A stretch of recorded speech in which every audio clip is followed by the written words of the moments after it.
বেলালকে উটের পায়ের সঙ্গে রশি দিয়া বেঁধে উটকে তাড়ায় দিয়েছে। উট দৌড়াতেছে, বেলাল দড়ির মাথায় বাঁধা।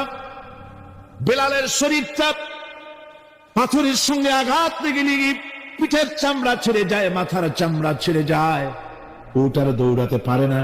তখন উটের পা থেকে হযরতে বেলালকে খসিয়ে নিয়ে উত্তপ্ত মরুভূমির উপরে বেলালের রক্তাক্ত শরীরটাকে চিৎ করে শুইয়ে দিয়ে কাফির বেঈমানেরা লোহার রড দিয়ে চতুর্দিকে দাঁড়িয়ে তাকে পিটাচ্ছে আর বলছে, বেলাল এখনো মুহাম্মদের সাল্লাল্লাহু আলাইহি সাল্লামের আল্লাহরে ভুলে যা, লাশ মানাতের উপরে ঈমানে আন।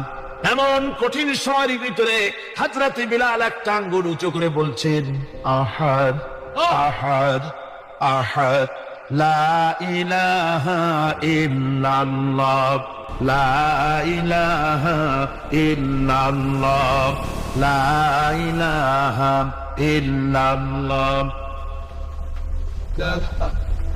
একটু জোরে পড়েন, লা ইলাহা ইল্লাল্লাহ।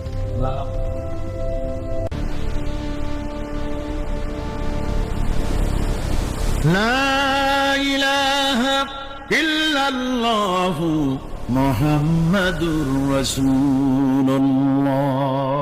আমার ভাইরা,